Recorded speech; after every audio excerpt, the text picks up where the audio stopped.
Oh, he's the only Mexican that left You gotta give me your card. that does real work. I got it, right? Yeah, he's on. He's the last of the Mohicans. All right. That's a picture right there. It really is Mexican card. I thought that was a Jesseism. Oh, you thought it was a joke? I thought, yeah, No, it's a real deal. I'm kind of used to your sense of humor. He has a T-shirt with his face on it, and it says Samuel Mexican Car Wash Boy. And the people, when I wear that shirt, people think I'm being mean. They're like, I can't say that. Why do you call him a Mexican car wash boy?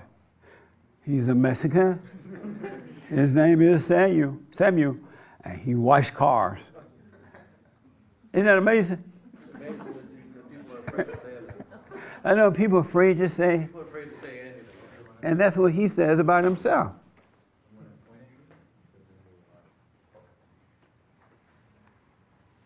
How's Brenda? Brenda's well. She's, Better than ever. she's still married to you? Yeah, can you imagine? That's why she's better.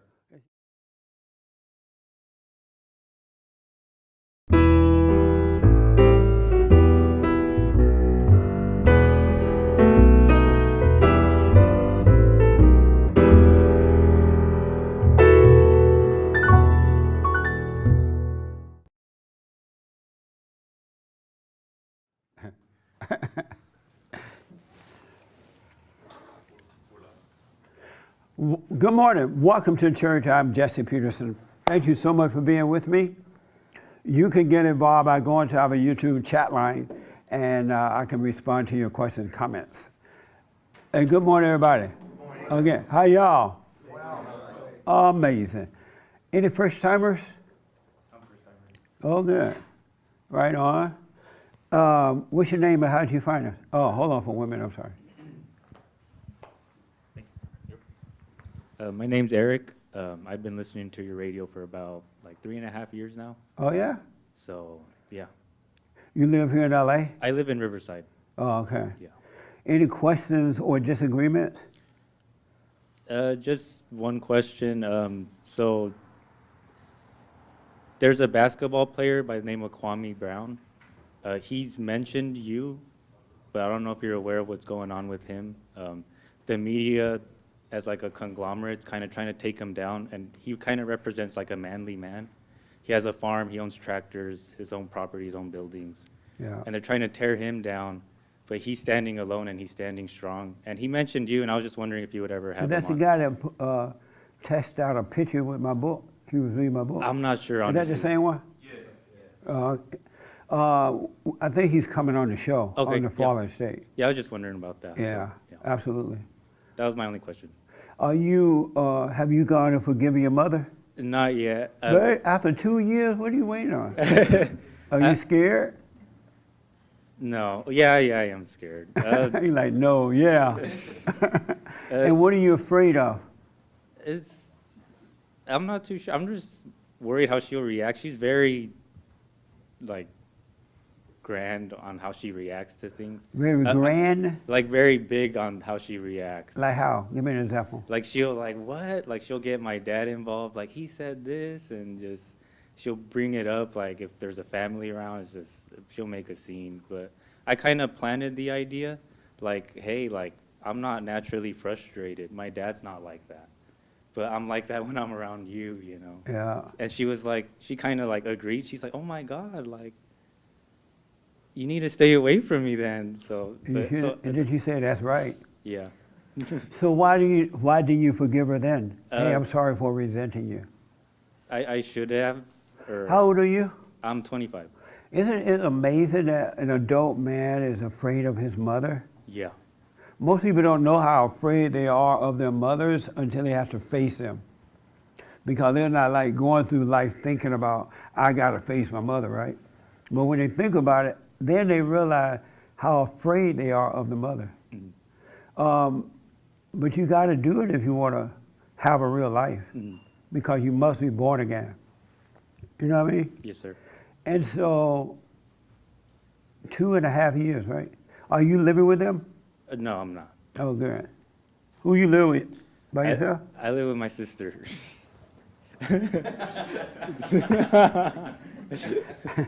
From mama to mama.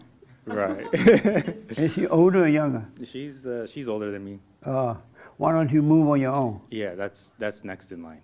And the answer is what? Why have you already? I've been out of a job for a while, but I have a job lined up already. So. Yeah. You gotta go and forgive your mother, man, so you can be free. Yes, sir. And ask your father, why did he protect you from her?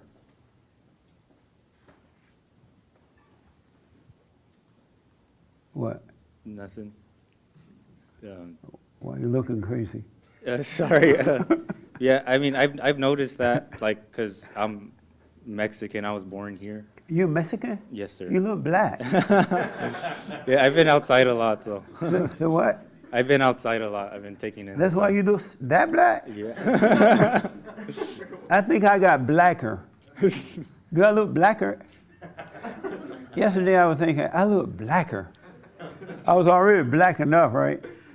So I'm thinking, Joel, do I look blacker? Blacker? Irma said yes. Urban said the same to me. I don't look like I got blacker.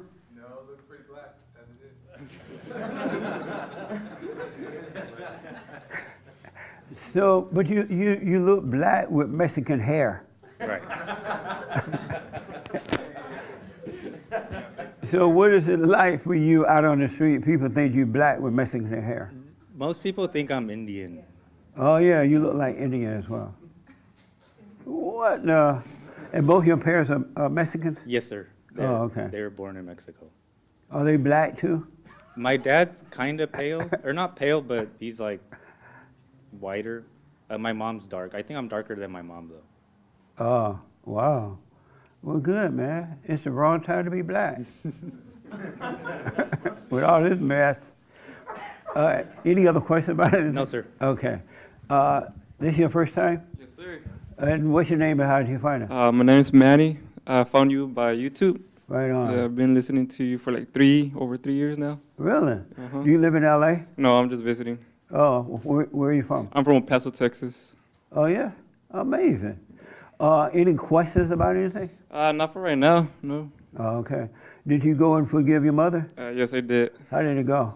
Normal, I guess.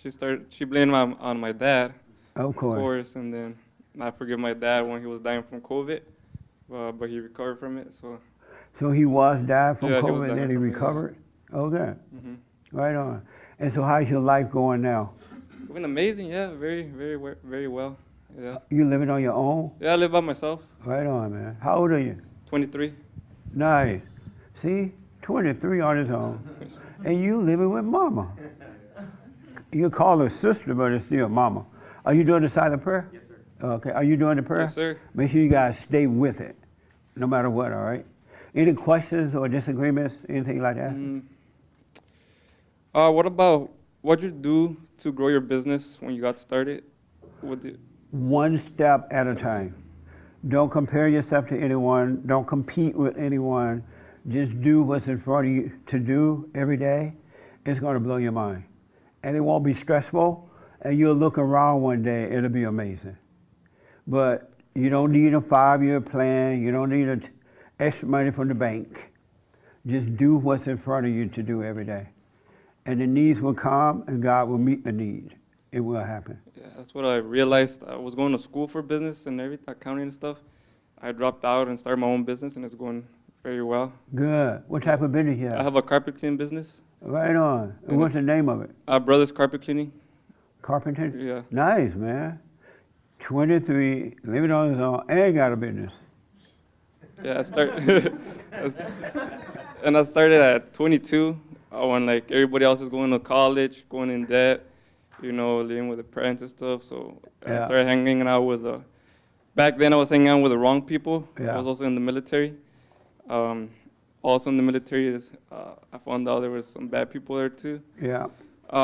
Once I got out, it was very hard, man. The military just threw me out onto real life. I had no real sense about like being on my own and stuff like that. And my parents never had their own businesses. They just did the same thing their whole entire lives. So I'm like the first one out of my family that started their own business, Right anything on. like that. And so the military threw you out? No, I was in. Yeah, I just. Oh, you got- just quit? No, I just got out. You finished? Uh-huh. Oh, I see. Well, you're about to have amazing life. You're out there on your own, doing your own thing. I'm gonna give you one of my 7 guarantee step book, and it's real simple as to how to run a business. Uh-huh. All right, real easy. All right.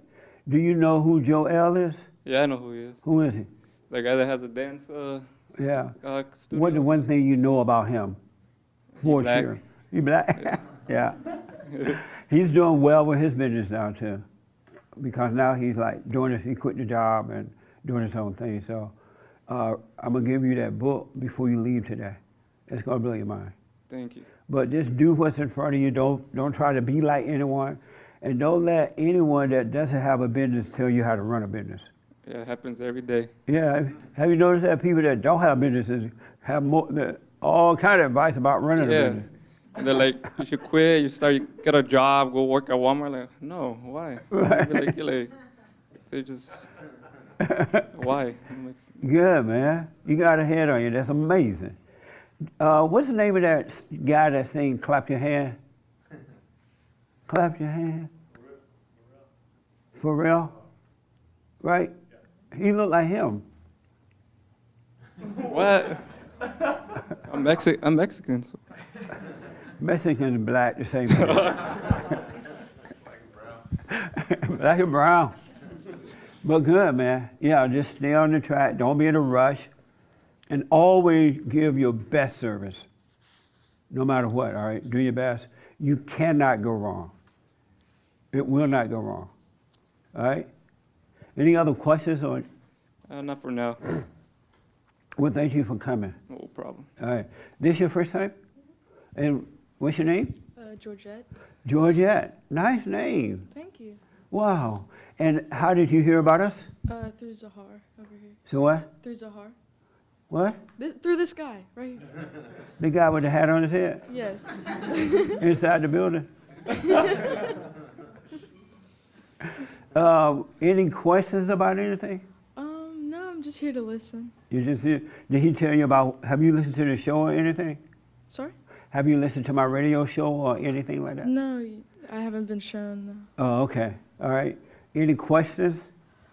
No. Did you go and forgive your mother? Yeah, I did. How did that go? It went well. So what did you say to her? Well, we had like a really long conversation. We were living away from each other at the time. And I just, told her, I forgive you for basically like allowing me to resent you. We had a very tumultuous relationship while I was growing up. And I was Right. about like 17, 18 at the time, so like a year ago. Yeah. But it was actually a very smooth conversation. It went very Nice. well. And how about your father? Not yet, but I want to very soon. Why you haven't done it with your father yet, forgiving your father? I think it's because my father has always been the nurturer. His parental role was a little bit more similar to my mother's. He kind of felt compensated for her lack of, I guess, fulfilling. Oh, he became the maternal mother? role. Yeah, like he supported us. He was very hardworking. Like I still looked at him as a father, but he was very nurturing and had to compensate for my mother's lack of that. Do you have any anger against him at all?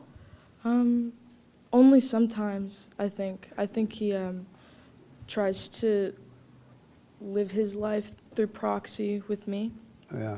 a little bit, but I think that conversation would go well, so Yeah. I plan on doing Well, it make very sure you soon. do it. You're going to fly like a bird once you do that. Right. All right? How old are you? I'm 19. Oh, okay. Nice. It's amazing to be waking up at an early age in life. Right. You avoided a lot of problems. Yeah, definitely. All right? Well, thank you for coming. If you have any questions, let me know. Thank you. All right? First timer, right here. How you doing, buddy? I'm good. What's your name and how did you hear from us, about us? MC, I met him yesterday and he invited me. So you met him yesterday and he said, hey, I want you to go to church with me? What the? And you said, okay? Yes. How old are you? 23. 23? Any questions about anything? No. You haven't heard any of the shows then, right? No, but I will after this. Okay. I hope so. I hope you still like me after this. All right, no plan. Okay, well, thank you for coming, all right? All right. Anybody else? Oh, right here. In the black shirt. Did you have your hand, sir? Oh, me? Oh, yeah. What? Yeah, my name's Tim. And, Hey, Tim. I'm from Laverne. Right on. And I was told about here from my brother Carlos. He connected me. Carlos up. right there? Yeah. That's your brother? Yeah, he's my brother in the Lord, man. Oh, I'm about to say. Amen. Yeah. You're about to make this one look good. Yeah. Carlos is like totally black and you totally white. What's going on in the world, huh? Talk about misracing. Yeah. With any, have you watched any of the shows or anything? You know, I knew, no offense to you, man, but I didn't know nothing about you. I'm He offended. just, he just mentioned, hey, you want to go to church with us? And I go, man, I haven't gone to church in about 9 months. Yeah. I really don't believe in church I believe it as a congregation of believers. Can you speak into the But- microphone? Yeah, but the church actually, is a body of believers. It's just not going to a building. Yeah. So I've been like bouncing around for a while from church to church. Now I just sort of gave up on that. So now I just listen to and watch loveisrael.org. And Ooh, don't say that too loud. No, I'm playing. and also TorahClass.org with Tom Bradford over in Florida. Oh, okay. Are you And he married? goes through the Torah class. Are you married? Oh, yeah. I'm married to my wife right here. That's your wife right there? Yeah. Are you the head of your wife? Yeah. You the head of your wife? Yeah. Does she obey you? Yeah. She does? Yeah. Is she white? No, Oh, no wonder. she's from Indonesia. She's from where? Indonesia. Wow, you went way out of the way to get one, right? Amen. Yeah. But God had it planned out, right? Who? God had it planned out from the beginning, right? So God told you to go to Indonesia to get a woman. He organized it. He knows the plan for each and every one of us here. So he knew you were going to Indonesia for a woman. No, he knew that I was going over to a friend's house for a Bible fellowship. In Indonesia? No, over here. Oh, okay. And she just Now- happened to be. Yeah, I'm messing over with you. here. Exactly. So we've been happily married for about 20 years. Wow. 20 years plus. Nice. You have children? No children. No children? Okay. Well, welcome, man. Thanks for coming. Thank you. All right. Amen. So how you doing? Doing well. Well, the wife first. Not you. I didn't even see you.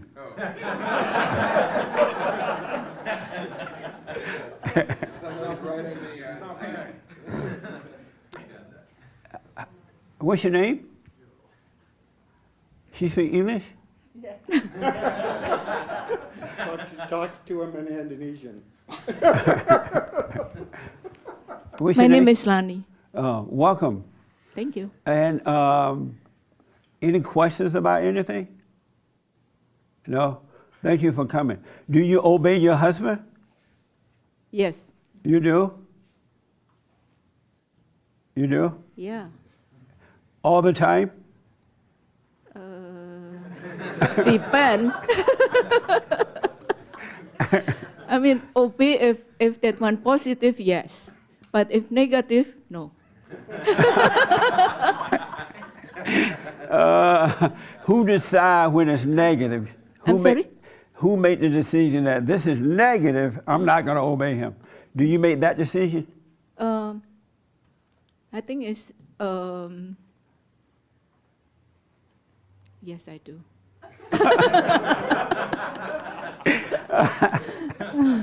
Amazing. Well, I'm glad you're here. Thanks for coming. Oh, you're welcome. All right. That's it? I'm sorry? That's it? Yes. Not no more? More questions? Did you go and forgive your mother? Oh, yes. You went and forgave your mother? Yes. And what did she say? Do you want to know? Of course, he said yes. You said, I'm sorry for hating you? I'm sorry? Did you tell your mother, I'm sorry for hating you? No, I didn't say that. She forgave me, but she didn't say, I forgive you like that. But You asked her for forgiveness? yes. No, you got to go back. Oh, You're not supposed to ask for forgiveness. You're supposed to forgive, and God will forgive you. yeah. Human beings don't forgive. You're supposed to be sorry for hating her for what she did. You know how crazy she is, right? She is not crazy. Oh, she crazy. No. You go and forgive her for being angry at her, and God will forgive you, and then you'll be free. Yeah, I did already. Oh, okay. Right on. And your father too? Yes. Nice. I don't have any problem with my dad. Right on. I like that. Well, thank you for coming. You're welcome. All right. Is this your first time? Yes. Oh, okay. What's your name? How did you hear about us? My name's Tim, and just on the internet. Oh, okay. Yeah. And any questions about anything? I couldn't think of one this morning, but I've actually been here to the facility before, and I've counseled with you before. You say you've been here before? Yes. You counseled with me before? Correct. Really? Yeah. Wow. That was like a little bit over a year ago, and then I just. And that's I counseled. Don't even remember him. It was by phone or in person? It was right before like some of the lockdown stuff, so it was definitely in person, which was nice. Oh, just before the Chinese virus? That's right. Yes. Exactly. Oh, okay. So how's life going now? It's. I just figured it was time for me to get to church, and just it's really nice to be around like Christians and stuff. Not that there's not others out there that I've met or talked to, but it's nice to just be fellowshipping. So how's your life going now? I don't know. There's parts of it are really, really nice, really well, and then other parts I'm like still trying to overcome some things, still trying to learn how to walk.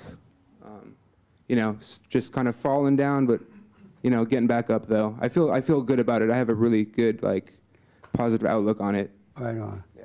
Good. Any questions about anything? Not so far. All right. Well, thank you for coming. Thank you. All right. Anybody else? First timer? Okay. Any questions from anybody? Yes, Victoria. So I had a question about How's your little business? my little business.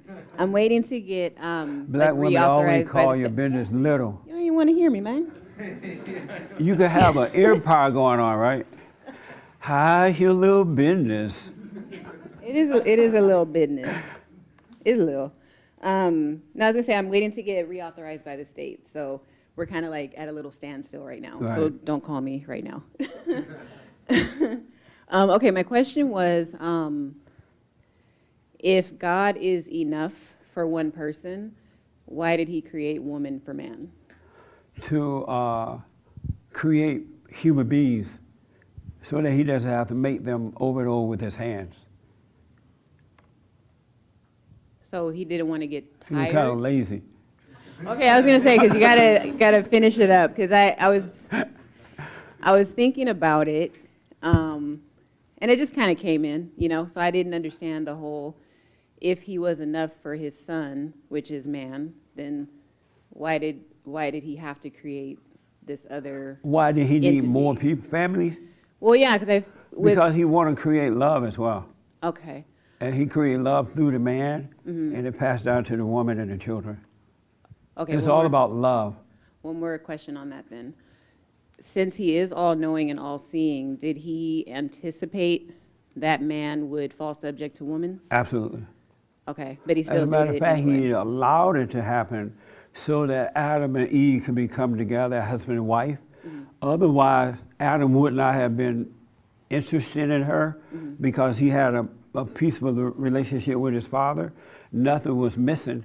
And so he had to allow him to fall so that he could become attracted to the woman and they can make babies.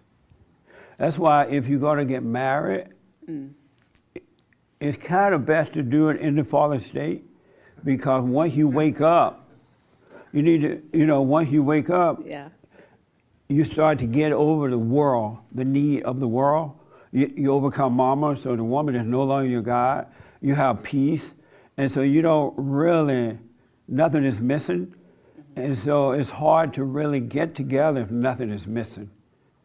So that's one of the purposes for the fallen state, so that men and women can make babies under the umbrella of marriage. Oh, God. Otherwise, it wouldn't happen. Oh, wow. Okay, now I have another. So you got to find yourself a fallen state husband.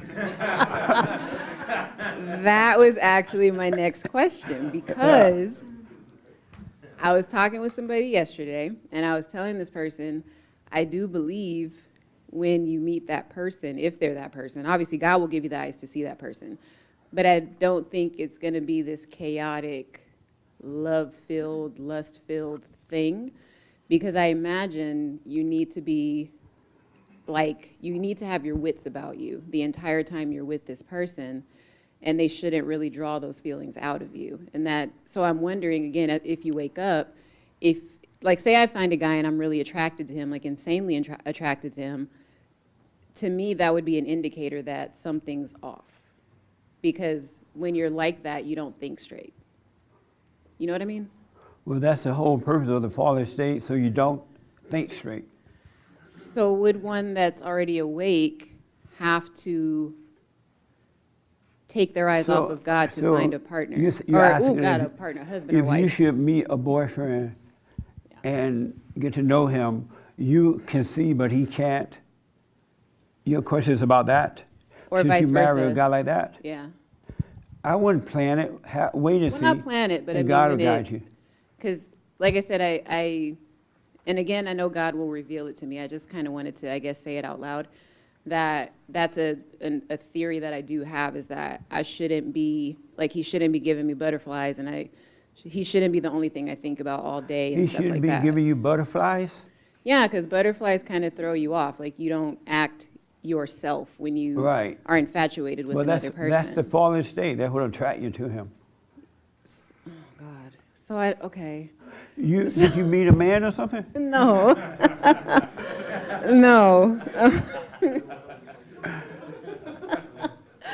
No, I'm focused on my little business, okay? But that was just something that I was, thinking about, and I just thought. Yeah, I wouldn't worry about all that. You continue to seek the Father, and don't have any anger in your heart, and He will add the right one unto you.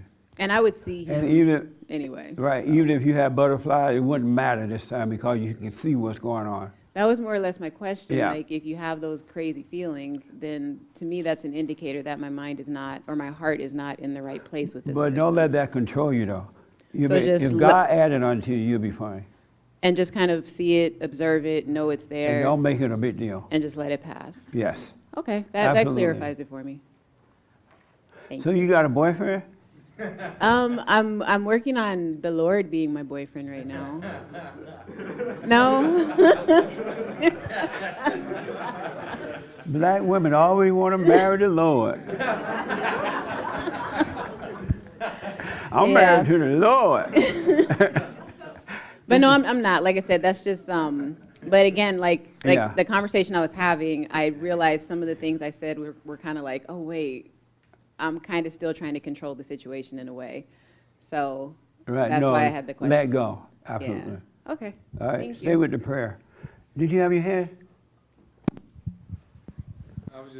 You answered it, because she was basically saying if you have wild, lustful desires for this person, then it must not be right. But you basically said it is, if it's out of control, it's probably not right. But if it's in control, God will lead it, and it's not going crazy. So she answered it. Okay. Did I see your hand? Behind you first and then here. Yeah, you first. Yeah, I would just kind of add on to the topic about why woman was created and the idea that nothing was missing. I believe that the Lord said in the garden that there should be a helper for Adam, and there was no helper found, and so He created Eve for that purpose and also so that he would not be alone. Yeah, so that he wanted men and women, he wanted to create human beings that way too, but he definitely created the woman to be a helpmate to the man. And that's why you shouldn't marry a woman that don't want to have babies and stay home and raise a family.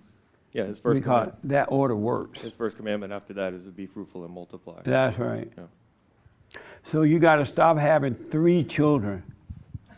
You're supposed to have a whole bunch of children. How many kids are you having? 2? Yes, ma'am. You're right about that.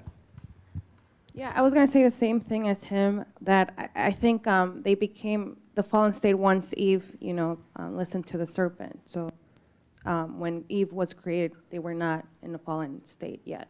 Right. Yeah. No, not yet. Adam had a relationship with his father. Right. Yeah. That's why men should not listen to women now, because the woman, Satan is her daddy, and she's going to give you the wrong advice, and you'll suffer. You like, you disagree with that? Where's the mic? No, I like the disagreement, no problem. Why do you disagree with that? Because you're like calling all women evil. Basically. Right. Is this because of Eve and what she did with the snake? Okay, so where was Adam? He was letting her, he wasn't watching his woman. He was letting her go off with some serpent. But by the time he... Some creep. Like, why was he not doing his job and doing the protecting? Well, he told her to stay away from the serpent when she came home and said, oh, I met the snake in the grass. And he told me I could be, paraphrasing, I could be my own boss. I could have abortions. I can do everything, right? And Satan was like, no, don't listen to her. Adam was like, don't listen to her. But you know the woman, she will not listen. So he should have known his woman. Right. And what she was going to do. Right. And been more of a protector. So why was he being so beta? So that men and women can make babies. It had to happen. I think it takes 2. I don't know. It takes 2 to do what? I don't think just calling just all women evil is helpful. What do you want me to call them? I mean, we're all fallen. It's not just women. What? It's not just women that are fallen. It's all humans. But the woman is the man's God because Adam listened to the woman. You know how when men listen to women today, the women control them, right? Because she is his God. So Adam, the woman became the man's God because he listened to the woman. And Satan became her God because she listened to him. And it's not the woman per se, but it's the spirit that's in the woman. And that's why she must be born again. She must return to the Father as well. But everybody needs to be born again, not just women. All people, yeah. But the man is overcoming the woman, and the woman is overcoming the serpent. I mean, I get you, but I just don't think demonizing all women is. So did God lie or something? Huh? Did what? Did God tell a lie because he said it? He said all people are wicked. Huh? He says all people are wicked. He said all people they are. That's they're why we must be sinful and born wicked. again. So everybody needs to be born again. Right, all people. Yeah. But the woman got to overcome the serpent, and the man got to overcome the woman.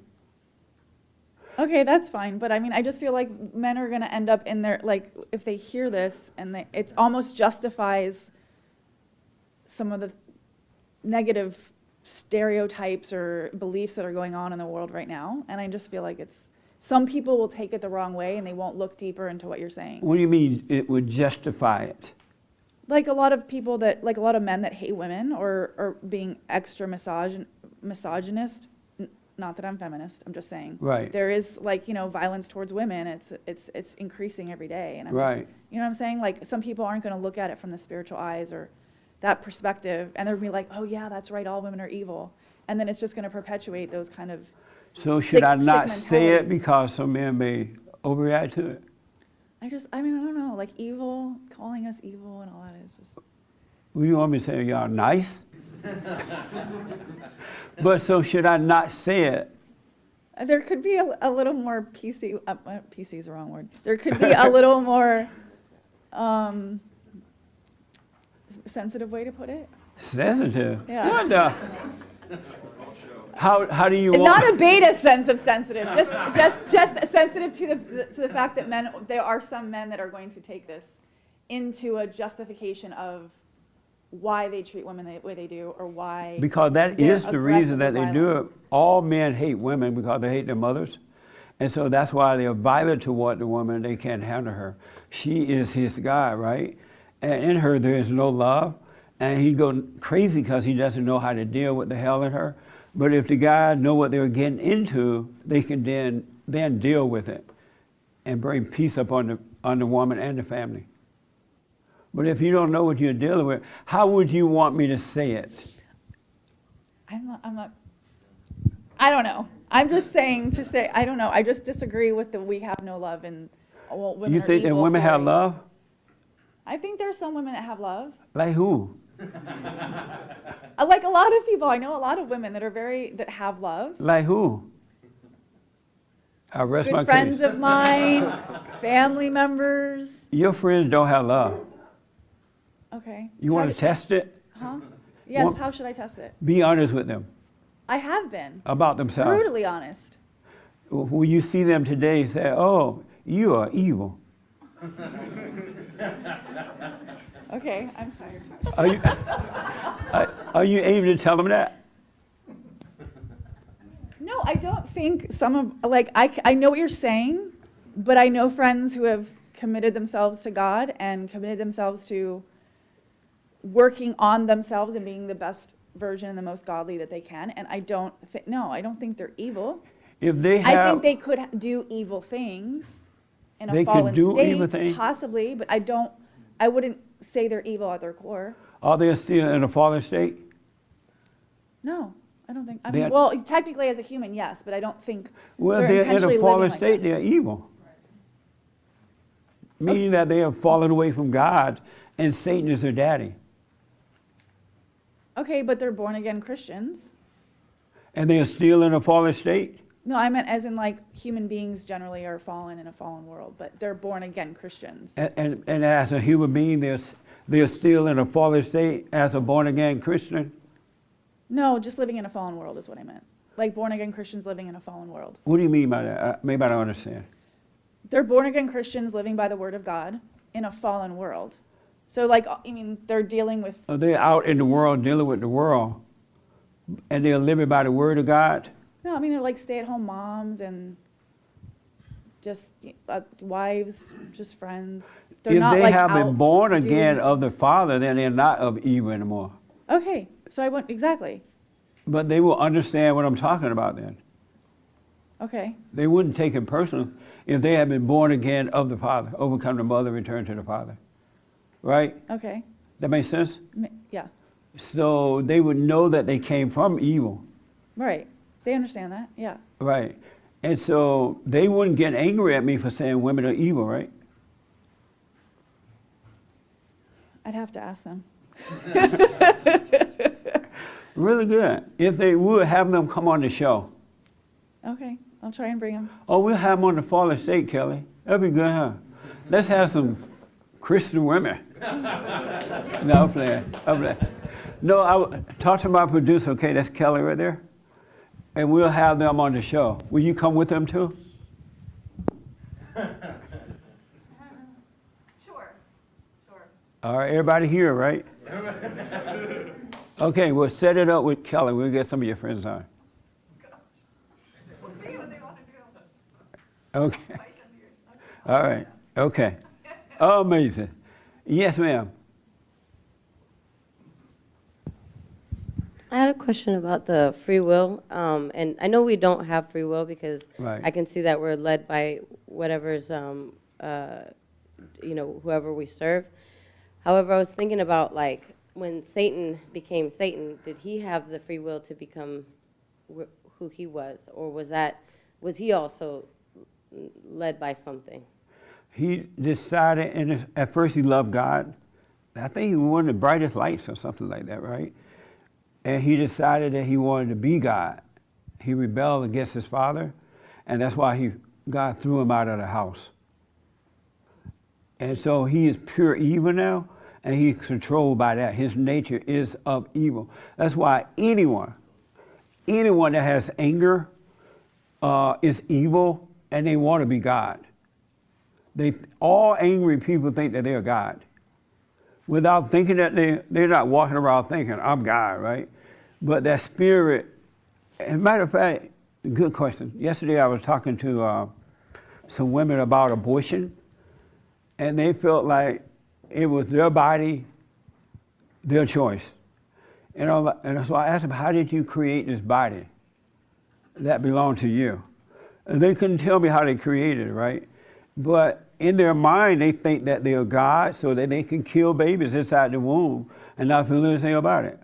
But they could not explain, so I told them, you have a God mentality, you're evil. You think you can make life and take it away. You can't. You're going to suffer for that because you're playing God. Even angry people who judge other people because that's how they live, they're playing God too. They think they're God and they have a right to judge. No matter what, they think they have. And Bible thumpers got it bad. I like Bible thumpers though. Just know that, right? But they're really on an ego trip. They judge everybody. But yeah, and so they think that they're God. But once you really get to know yourself, you're going to see you're not God and you're not in control of anything. We really are not in control of anything. We're influenced by evil in that fallen state or influenced by good once we wake up. But we are not in control. That's why I love living like this, because all you have to do is let go and just live. And God will supply all your needs. He will guide you, whatever purpose He has for you. You'll just find yourself doing it. But you're still going to have a lot of challenges to deal with them. And the purpose of those is to make you stronger, to get you to love and not hate. That's how your love grow, by not hating the ones that lie on you, go after you, whatever they're doing. They literally cannot help it. And then you'll be amazed how strong your foundation become. You got to learn how to handle challenges. Don't overreact. And when you don't react to them, it builds your inner foundation, the kingdom of heaven within. But when you overreact, you lose. It's best to let yourself just go through it. But we don't have a free will. We're not in control of anything. Any disagreement with that? No, I agree with it. I can see it for myself. Are you sure of that? I just see that I am still controlled by Satan through my thoughts and stuff like that. But I also am going through it. Like, I am just going through it, just feeling the pain. Are you kicking and screaming, or are you relaxed going through it? I relax when I go through it. I mean, I go through it. I go through the pain, and I just do a lot of silent prayer. Why be Terry laughing at you? Oh. No, I'm playing. But I go through it. I mean, I feel the pain, though. I mean, I definitely feel the pain. How do you feel about the pain? How do I feel about the pain?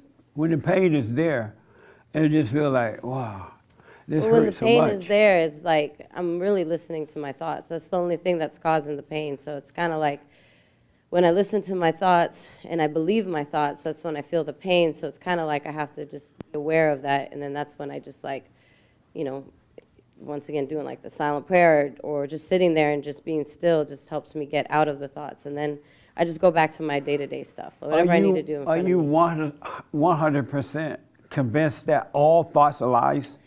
I would love to, like, I want to believe that. I want to with all my heart, but I know in my actions and what I do, I don't believe it because I still feel the pain. So you're not 100% convinced yet? No. That's I why want you to really be need to keep your 100%. eyes on yourself, and you will see that all thoughts are lies about anything at any time. And Satan get busy with everything. Yeah. You know, no matter what you're doing, he has something to say about it. He does. And so you need to watch that. Are you doing the silent prayer? Yes, I am doing this. Every day? Yes, Every day, night? Every night, yes. What you do in a minute? About 30 seconds, no. No, I've been doing it a little longer, like, 5, 10, 15 minutes. It depends on the night and the day. There's days where I've gone up to like, 20 minutes doing it, and then days where I've just done it for just a few minutes. Well, I want to encourage you to stay with the silent prayer. And when you are sitting quiet, because the last thing the ego wants to do is to be still. Because long it can get you to overreact and keep you busy, it's controlling you. But once you stop, then God is destroying it, and it doesn't want that to happen. The ego would rather see you lifting up holy hands than to sit still. Yeah. It would rather hear you quote the scriptures than to be still and endure. Because it has to die when it does. When you be still, right? But when you overreact or react to situations, whatever it might be, you're giving it life, and that's what it wants. And I also... it loves the Christians who go down to the front of the church and accept the Lord. The ego, Satan loves those people. When they're on their way, when the preachers say, come down to the front of the church and accept Jesus, right? Anybody ever done that? See that? And you go down there, Satan is like, yeah, party time. Y'all come on down and accept Jesus. And they go down and the preacher say, you believe Jesus died on the cross? Yes. You believe that he rose on the third day or something? Yes. You are saved. And everybody goes, yeah. Praise the Lord. Satan's like beating his drum, and the angels in hell bringing out the wine because they know they got some souls to be dealing with. The last thing, when God said, be still and know him, when he told the guys in the boat, if you hadn't overreacted, you could have told the water to be still, right? The last thing Satan wants you to do is not to overreact, but to trust God. Really. He doesn't want that. Everything is done in stillness. So stop overreacting. What? Oh, no, this one more thought is, I think last Sunday somebody mentioned about when they do the silent prayer that, they still engage in the thoughts. So I do observe them, but then I find myself getting caught up in the thought itself. So, right. Well, just be aware of that and don't judge yourself for it. God is allowing you to see it. He's bringing you out. He's taking over your life. But you're growing in the spirit the same way you grew in the physical. From baby, once you're born again of the Father, you're a little baby, right? And so allow yourself to grow. And when you find yourself in your thoughts sometimes, and not your own, by the way, don't freak out about it. Just know you're in your head. Keep going about your day or your life, and you'll be fine. And one more thing, too, about and like someone said, if you fall down, and if nobody overreacts, the baby falls, right, trying to walk. But if the mother doesn't overreact, the baby will look around and laugh and start laughing and get up and start running again or trying it again. Same thing in the spirit. When you find yourself in your head, don't overreact. Just know you're in your head. Because Satan will tell you, oh, you're not born again of God. You're in your head, right? But you were born away from the darkness into the light because you've been living that way for so long. So be patient. I have one more question. In regards to like the whole idea about women being evil and things like that, like I can see myself, all the kind of like that I'm no good, and it's kind of like that's something that plays into my head too, like Satan plays into, you're no good, and so like how do we overcome not being good? By forgiving so God can draw you in and put his love in you. And you still would be no good, it's just that you will be operating from his love instead of Satan's hatred. Okay, that makes sense. Right? You operate from his nature, and his nature is good. And you had that nature as a little baby. Before you were traumatized, you were born innocent of the Father, right? But then when your mother traumatized you, you took on her identity. And so he's going to take it away and give you back his identity. Once you love the Father, you got to forgive your earthly father as well. Are you having a hard time with this? Like living it every day and stuff? I just look at, I don't know. I have a counseling session scheduled. Oh. So I'll get more into detail there. But I do struggle a little. I struggle about that whole concept of just not being good, just seeing all the wrong I do, you know. And you don't like seeing that you're evil? Yeah, I don't like seeing that I'm evil. I don't See, like I told seeing you they that think they're I do God. wrong. Hmm? Why would you be happy to see it? I've been, so. Don't struggle with it. This Be week- happy to see it. This week, I've actually caught myself recognizing, like, you know, count all these things as blessings. I did catch myself thinking that way, like Right. looking at the pain and feeling the pain and just being grateful for the pain, being like, okay, this is good that I'm feeling this because it means, you know, I have opportunity to overcome or something But like don't be having a conversation about it. that. Yeah. You're talking to Satan. Mm-hmm. You're trying to convince yourself, right? It's enough to see it. And this God who's allowing you to see it, he's also taking care of it. The light is amazing. But Satan made you talk to yourself. You're like, yeah, Yeah, I I do, feel this yeah. pain, but this is good. Yeah. Don't. So how do you stop talking to yourself then? Like, how does that work? Because I guess I do find myself You're going talking to to be out there myself all on the Skid time. Row talking to yourself. I'm, you know, not too far from that. I was at the post office yesterday and a woman walked in there. Well, she was standing at the door, a black lady. And when people walked by, she was like, praise the Lord, right? And just as nutty as a fruitcake. And so she followed me into the bank. She's like, the post office, I know you. I'm like, yeah. She's like, are you in church across the street? I'm like, yeah. I know you. I saw you on some show. And then she was looking at me and she said, oh, the Lord is upon you. You got speaking in tongue thing. I'm like, are you serious, lady? I'm just looking at her like she's crazy. But I didn't judge her. I didn't resent her for it, right? You got to look at this without resentment.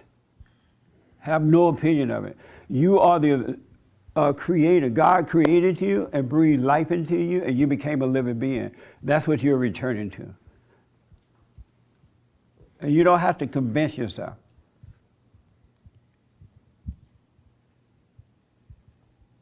What? I guess processing all this. And so accept that you're evil so you can overcome it. Don't fight it. Okay. We have to accept that we're that way in order to get better. If you keep pretending you're God, you would never know God. The heart is wicked. It's hard. It's so hard. I don't want to accept that I'm evil. I'm like, I'm not evil.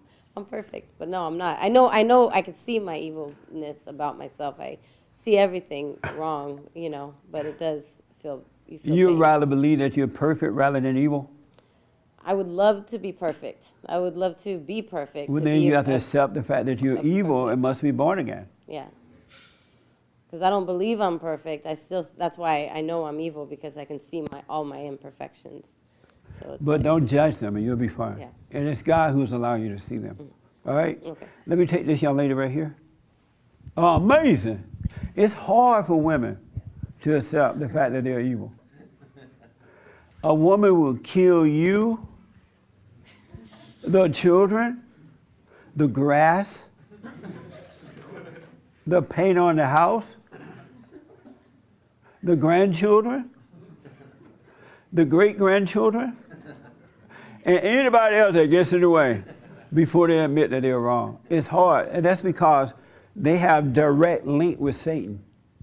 The man has it through the woman, right? But the woman has it direct with Satan. He's her God.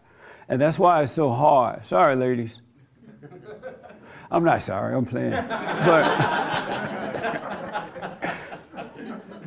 And that's why it's so hard for women. But once they really start to get to know themselves and they realize that they're that way and don't hate what they see, it'll change. It really will. It's a little easier for men because they just have to overcome the nature of the woman. But she has to overcome the nature of Satan. Are we having fun or what?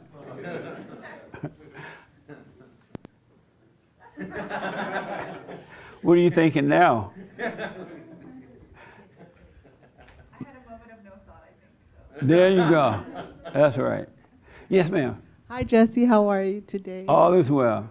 Yeah, I just have a question. Well, I wanted your take on, I went to a marriage retreat, Carlos, my husband and I, and there was one thing that stood out in the whole retreat, the marriage, whatever, and that women, we are made to receive. We're receivers. Yes. What do you think? That's true, right? Yeah. So that's the only thing that I understood. Like Yeah. I'm a receiver. Like, That's right. Like we're on the receiving end. I don't know how to frame it, but that's how I From see God, through Christ, through the man, through the woman, through the children. Yeah. Are you, since last Sunday, are you now obeying your husband? it. Oh yeah, I do. You don't give him a hard time anymore? Oh, yeah. I do. yeah. I'm submissive to him. What? Definitely. I am submissive to him. So you're not giving him a hard time now? Oh no, I never did. I'm sorry? But I never did. See, I told you, it's hard for women. Now, we all know she did.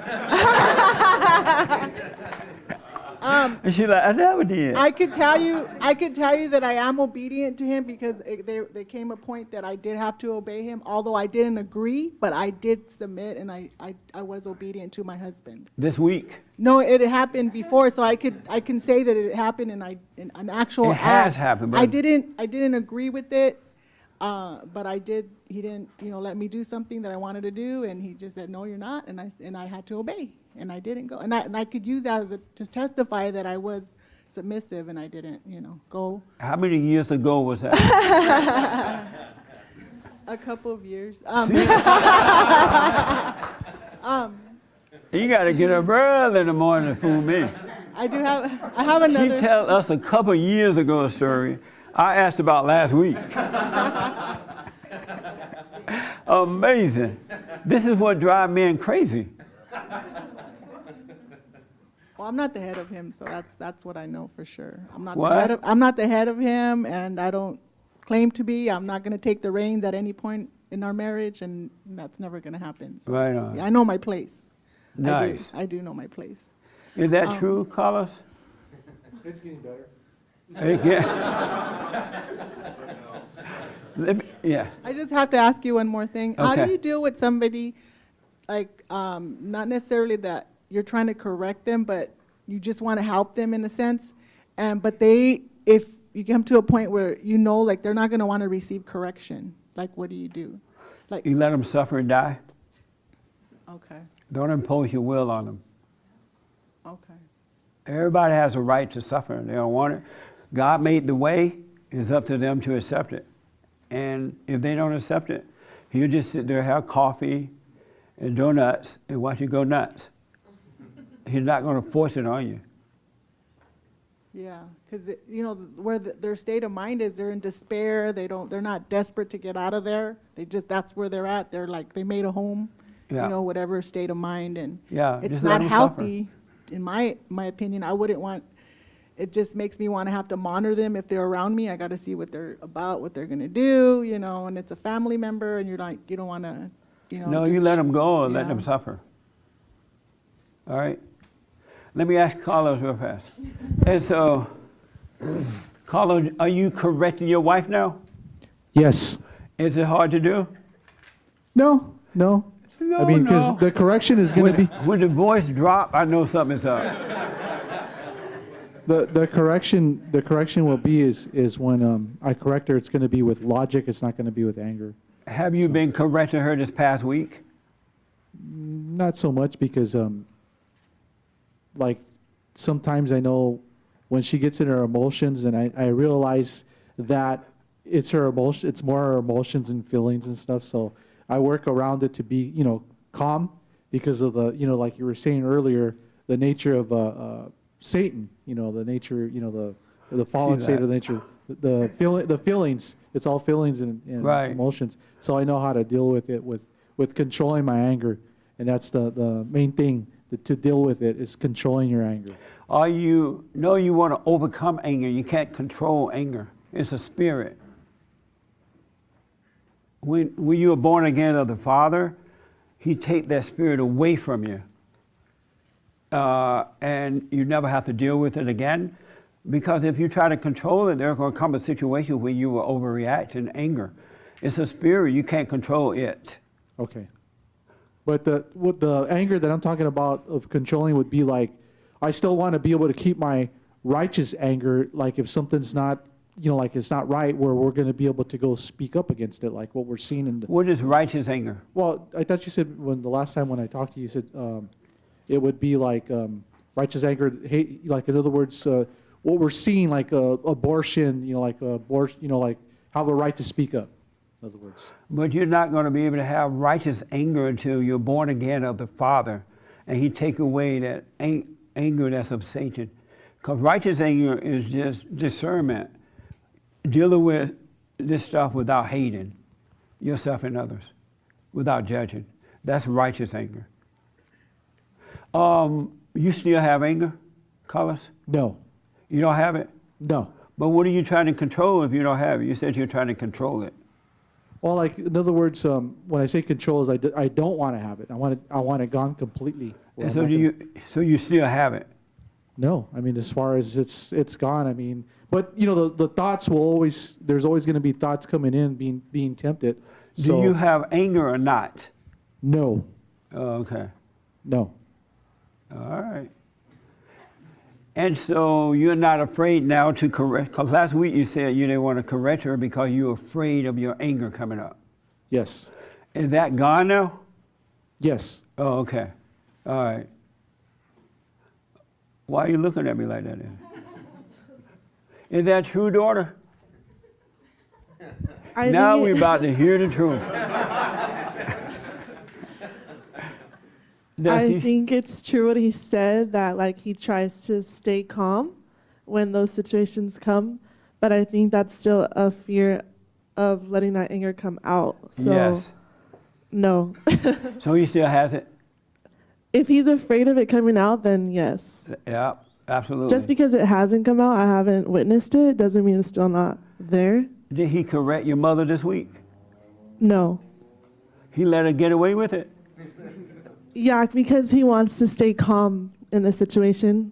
What? To not make it get worse. So that's his way of coping with it or dealing with it. So the mother been acting out this week, but he stayed calm by not getting involved. Basically.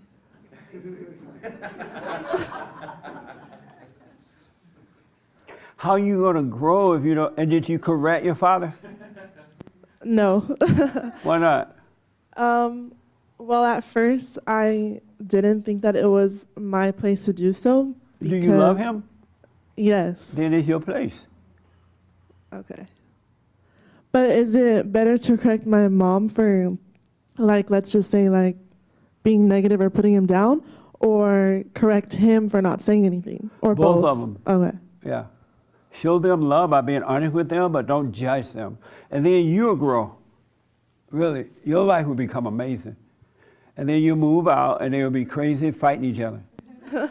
But at least you'll have grown, and when you start a family, you won't pass that down to your children. Okay. But you should correct both of them. And if they don't like it, just look at them like they're crazy. You go have some tacos or burritos. But don't take it personal. They can't help it. The one thing I want you to know, you can't control anger. You can't fake not overreacting. You either you're that way or you're not. Because you don't know when evil situations are going to happen. You don't know when things can pop up at any time. And if you're not of God, you don't have that patience, you're going to find yourself overreacting, right? But you can't be afraid to overreact. I mean, about overreaction so you don't even deal with it. That doesn't make sense. It's your job to correct your wife. That makes sense? Yes. So how are you going to grow if you don't correct her?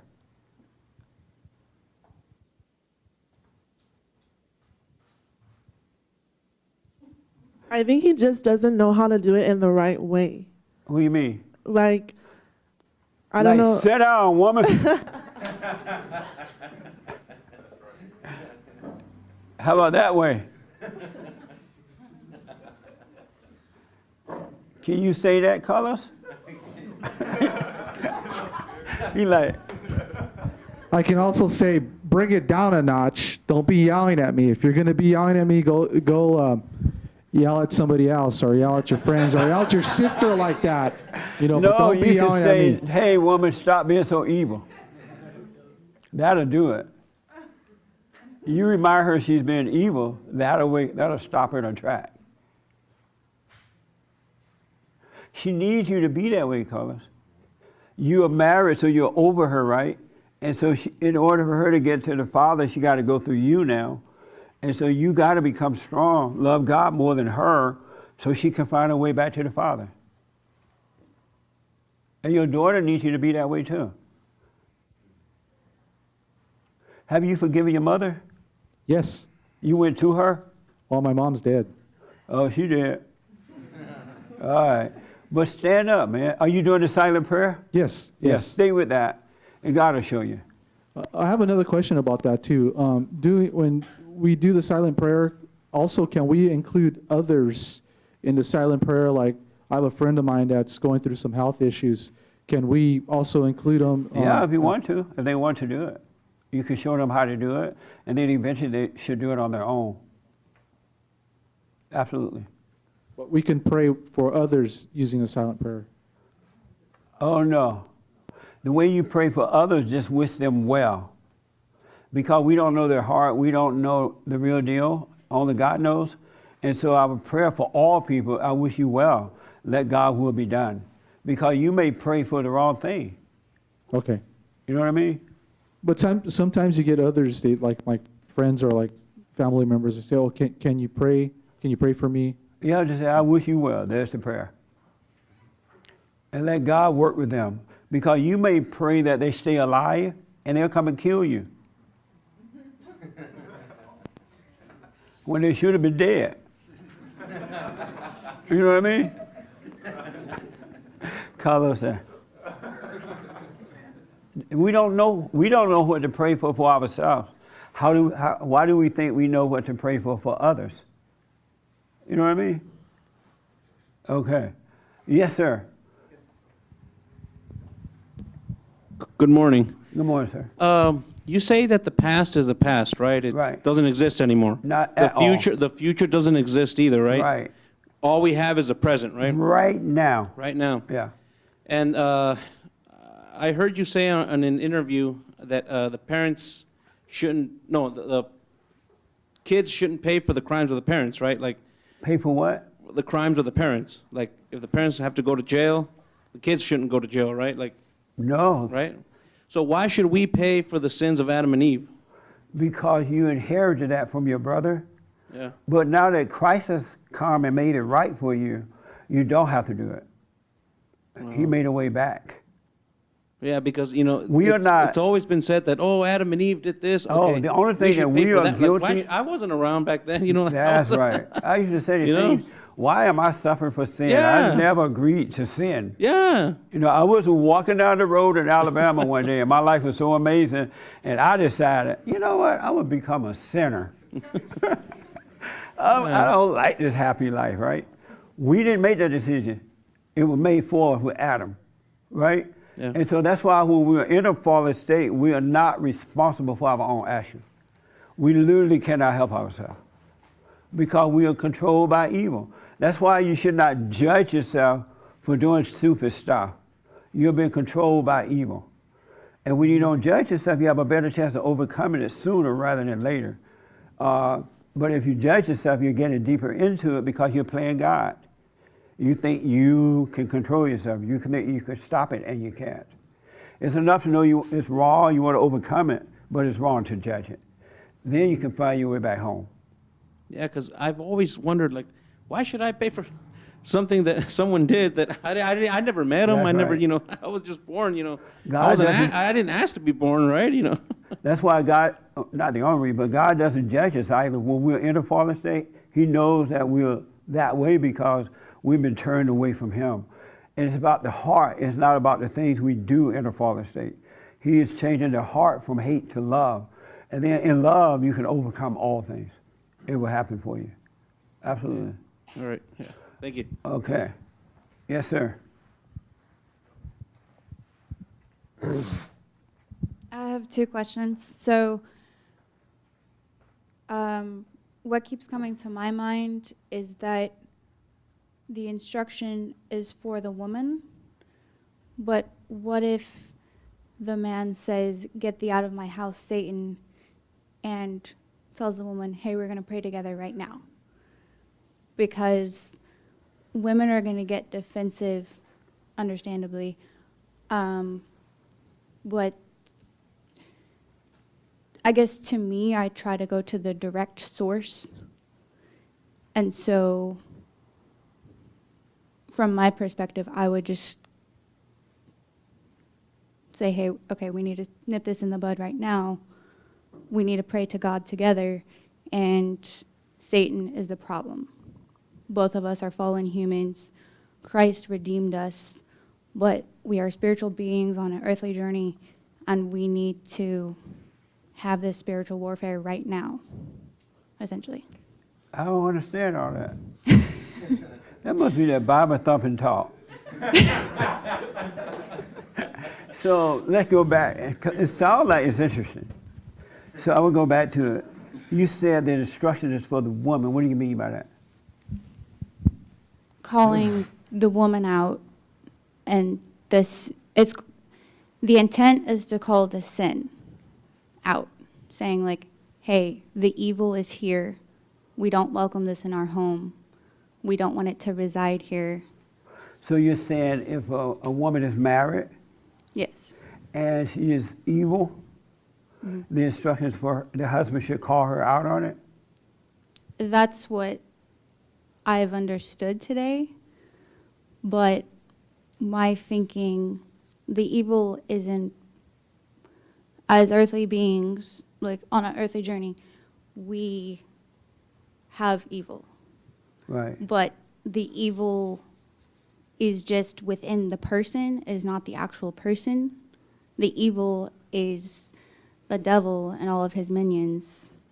But the devil has made a home in the person.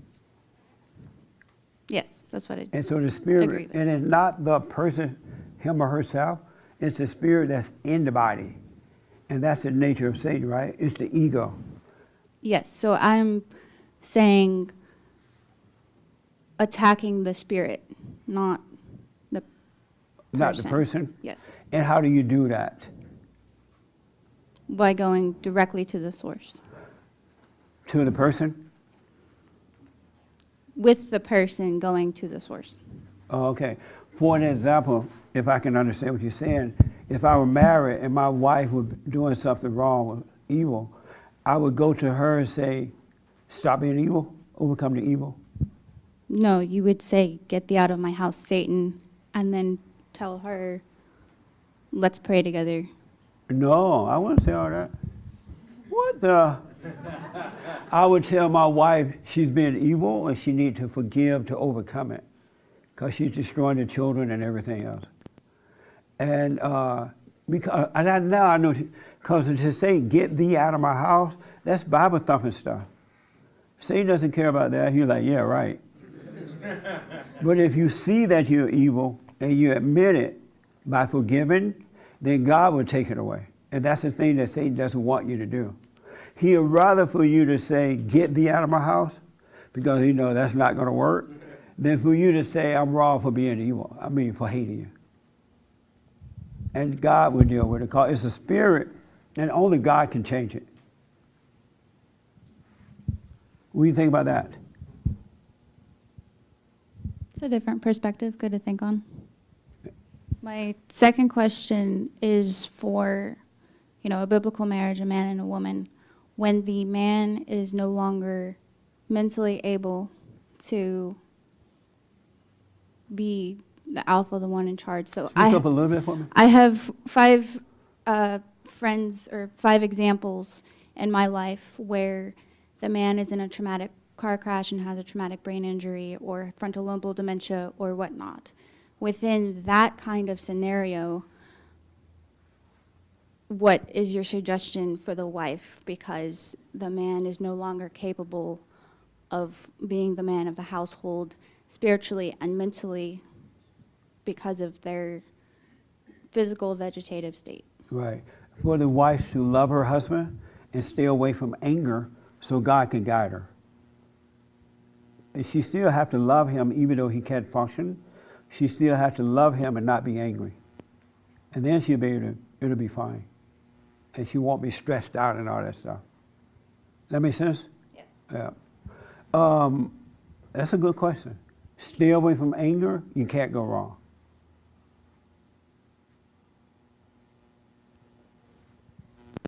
Nice. So, anything else? That's all. Yeah. I was looking at a video yesterday, and somebody sent it. And these things pop up on my phone sometime, and I'll hit it. That's the only way I can find the videos, or accidentally hit something and it pops up.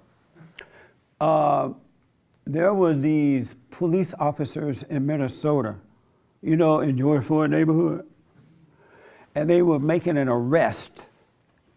And all these black men and women gathered around the cops, and they were yelling, and they were cursing at the cops.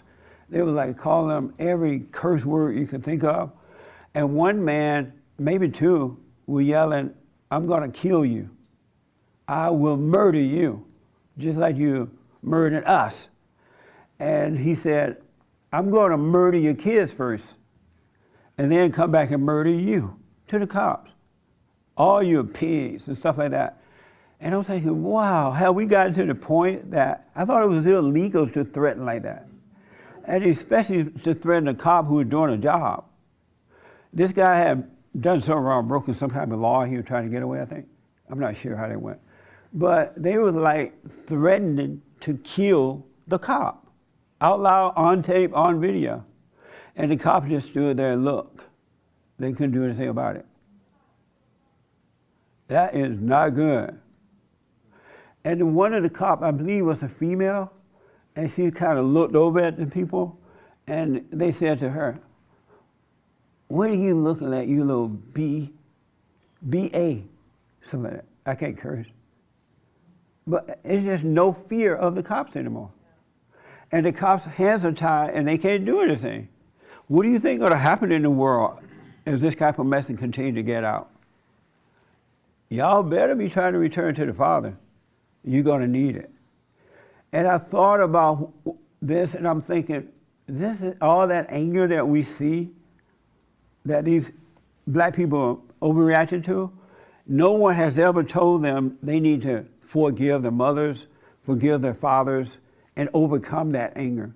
And it's just getting worse because people are catering to it rather than correcting it. And these people are out of control now because they have not been corrected. They think it's material things, they think it's this. They really do believe it because that's what Satan does. He convinces you that right is wrong when you're not aware of the kingdom of heaven within, when you don't self-correct. I was stunned to see that. It was like 3 or 4 cops standing there trying to make this arrest, and this mob just came out of nowhere. That's evil, folks. That's not good. And when you have anger like that and you're not self-contained, you're liable to do anything.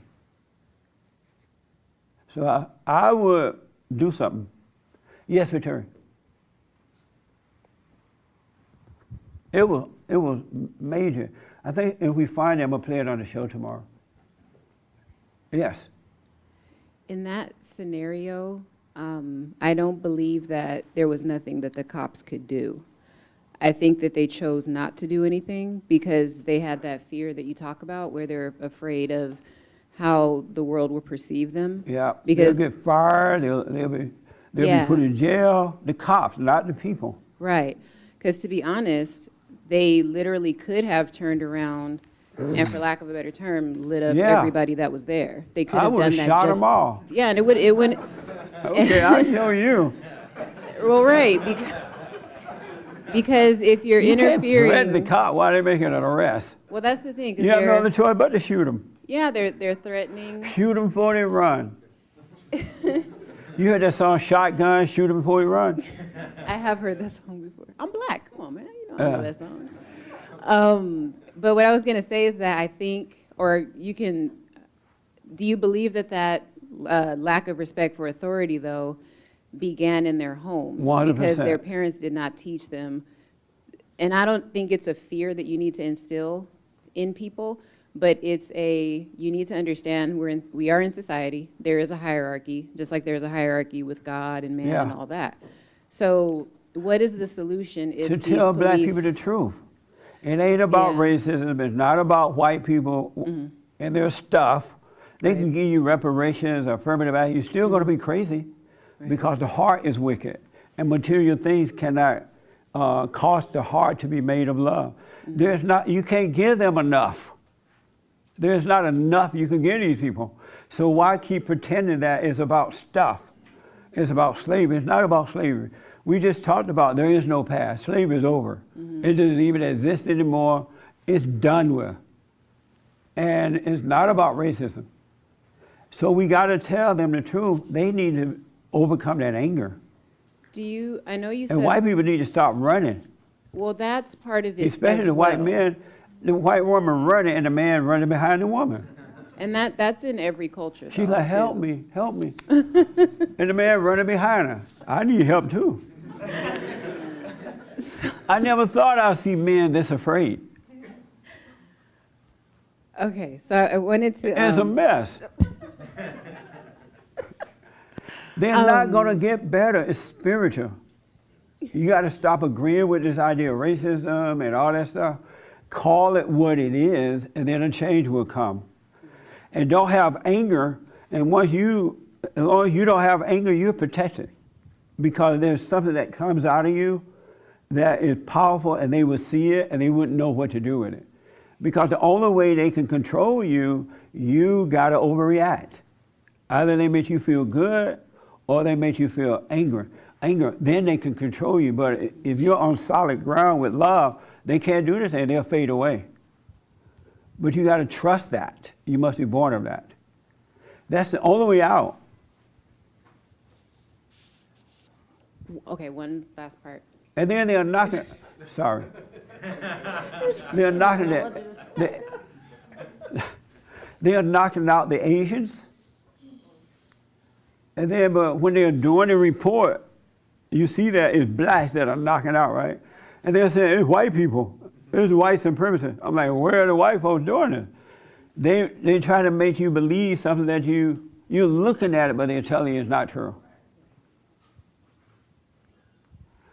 That was where I was going with it, because I'm finding that people on the whole will literally believe something that they see, but I'm recognizing in myself, I can't really believe anything I see anytime, and let alone what I hear. Yeah, because like you said, it has to be revealed. Yeah. What I was gonna ask you though, you say that black people are cursed. Yes. I do understand what you're saying when you say that now, but I also think, I guess being under a spell is a curse too, because I say they're under a spell, because like you said, you can say something to a black person and they'll still say it's racism, they'll say whatever it is, because it takes away accountability. Yes.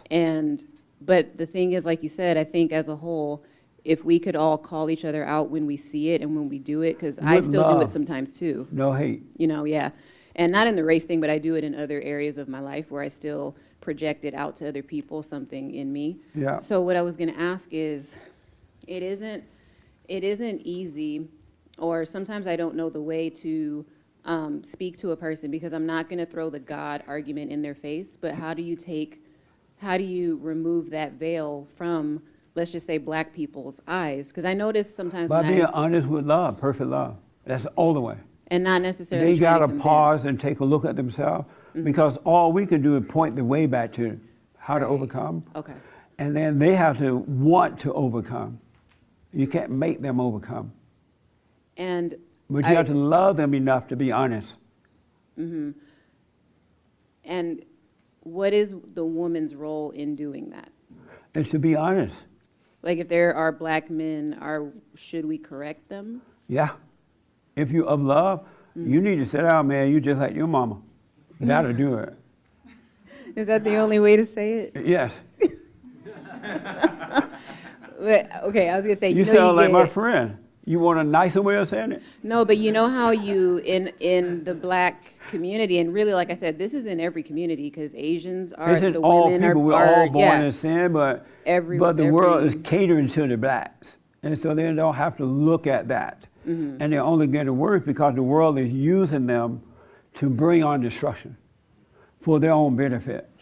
Now, are white people not under that spell, and are they not becoming cursed now as well? Because they are literally Well, they are falling cursed for too it. because they can't speak up. They're afraid to Correct. speak So up. I just wanted to clarify that with you because it was revealed to me, like, no, they're cursed too because they literally. Because if they were not, they would tell blacks the truth. Exactly. Yeah. Okay.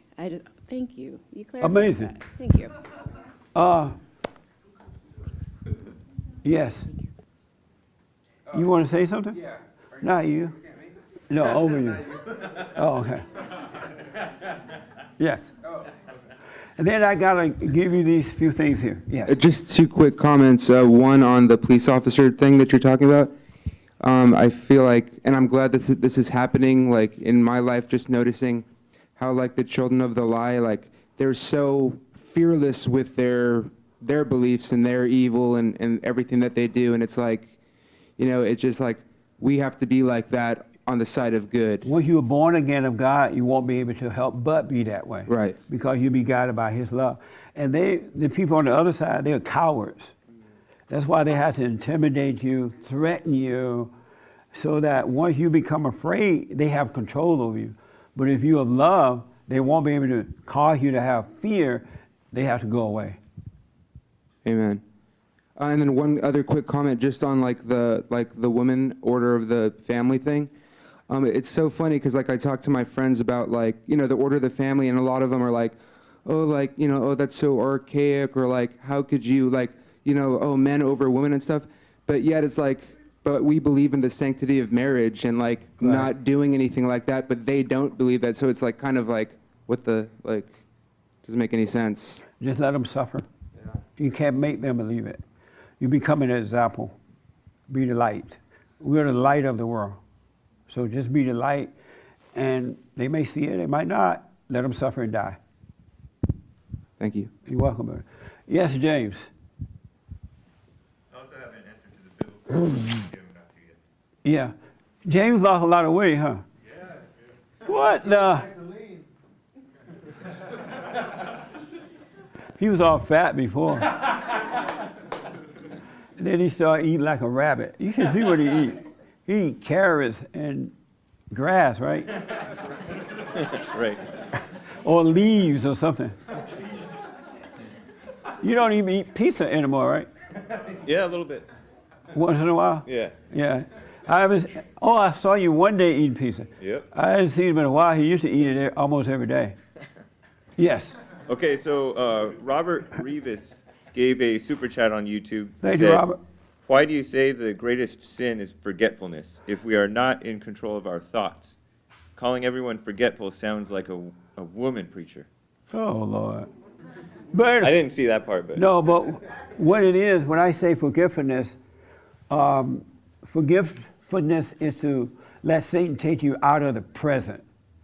You know, like, while you're overcoming the thought, when he takes you out of the present by making you think of the future or the past, and then you forget to be present with God. And that's when you're liable to do something that you will regret later, or you're guided by darkness. But when you stay present, then you'll be fine. That's what I mean. You got to overcome the thoughts, and you will. So when I say forgiveness, it doesn't mean you're thinking on anything. Meaning that the thoughts have taken you out of the present where you're not into them. All right? I think that's right. Stay present. Okay. Another one from E. Johnson, a super chat on YouTube, says tithes. Jesse, can I get your opinion on tithes? Give me all that you have. I work very hard. That's my opinion. No, I'm playing. Give what you can afford to give. Make sure you can pay your bills, you can feed your family, and when you give in secret and give from the heart, and God will reward that. Don't let someone put a 10% thing on it. If that's what you want to do it, but give what you can afford to give. Not out of guilt, but out of love and in secret. You can't go wrong. E. Johnson continues, also I find it interesting how many women want you to censor your message, but have no idea how to say the truth so a woman would listen. Uh-huh. Great service. Ooh. No, I know. I just don't want to perpetuate, you know, Perpetuate. other messages. Like she was saying, like the violence towards women, that's all. But it's going to get worse anyway because men hate women. They hate their mothers, so they hate all women. So the violence is going to continue. But if you don't point out what it is, I mean, it'll get worse, right? But if you point out what it is, it'll end. And I get that, but I also feel like there's people that are very sick that will use that as. Yeah, there are people out there that going to, anything that you say, they're going to overdo it or do it in the wrong way. Like, yeah, that's because right. Satan got their mind and they. Right, Yeah. and then it's just gonna, that's all. But that's not a reason not to call out evil. Okay. But I think it's more than women that are evil, that's all. What? There's more than, like, women, it's not just women that are fallen. Who else is evil? There's a lot of human beings that are. Like who? Who is evil other than women? I'm not gonna pinpoint, but there's men, there's women, there's, yeah, human beings. So are you saying men are evil too? Human beings in general. Are you saying men are evil too? They can be evil. Are you saying that men are evil too? I mean, I'm saying human beings Are can you be saying wicked. you said there are others who are evil too? Are you saying men are Men evil? and women, yes, it's not just one. So you are saying men are evil? I'm saying that men and women both have the capacity to be evil. So are you saying that men are evil? Some men, yes. You Not men- perpetuating. See?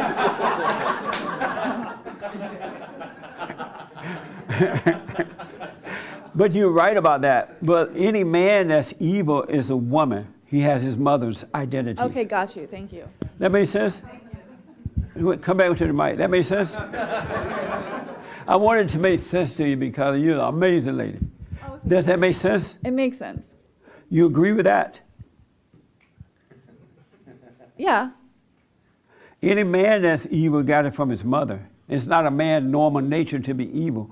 Men are of love, they are patience, they have understanding, they guide instead of do that kind of crazy stuff, right? But that's why they must be born of the father because they have the mother's identity. Born of the flesh, you're dying. Born of the spirit, you're living. You got to return to the father. Okay. And that's why Christ was born of the man and not of the woman, so that we can be born of the Father. That makes sense? Mm-hmm. What? Yeah, it makes sense. No, I like that explanation. Thank you. Right on. Yeah. So you understand now you're perpetuating by saying men are evil? I just don't think you can blame everything on women. Why not? All the time. Why not?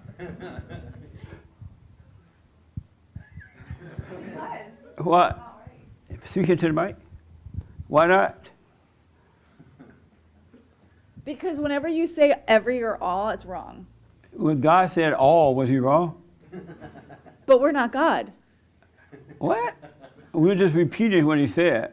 So was he wrong? Does he literally say all women are evil? He said all are born in sin, and women are evil because of Eve. She has the nature of Satan. But he didn't And say. men have to overcome the woman because they believed her, as Adam did, and they has her identity. That spirit that's in her is now make a home in the man. But when he said all, he didn't say all women. He said that we're all born in sin, Okay. and so the woman is born of Satan, and we are born of the woman.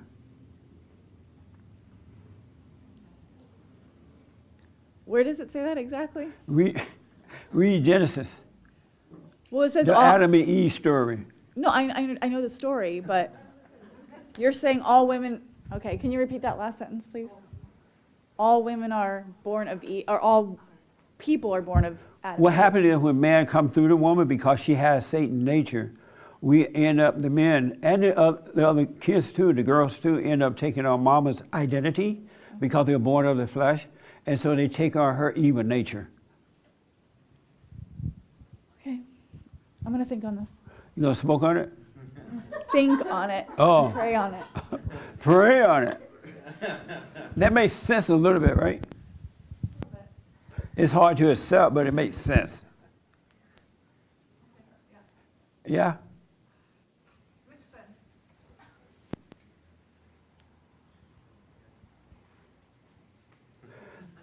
Listen to your man.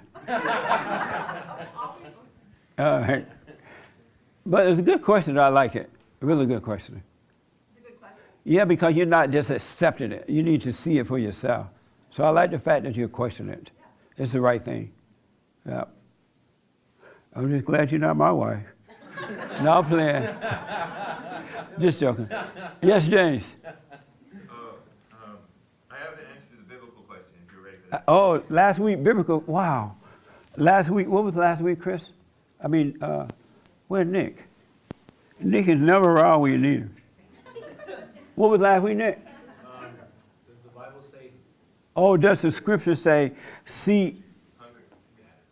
Hunger and thirst for Jesus. Oh, does the scripture say hunger and thirst for Jesus? That's the last week biblical question. Yes, sir. I believe it says. Hold on 1 minute, I'm sorry. Take the mic. I believe it says hunger and thirst for righteousness, which is kind of the same thing, right? So does it say hunger and thirst for Jesus? Well, how can you get righteousness without getting it through God? Does it say hunger and thirst for Jesus? I don't know. I guess I didn't read the verse. Does it say hunger and thirst for Jesus? I don't know. Oh, you don't know? So you're trying to answer and you don't know? Well, What? No. How are you going to answer a question you don't know? Because I had another question that was kind of related to that. I thought it was a good opportunity. Okay. Oh, you could have just gone to your other question. Go ahead.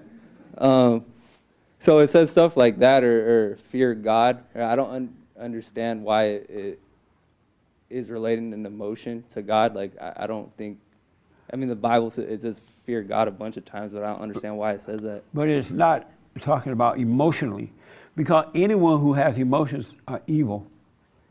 They are evil, right? God is a dispassionate God.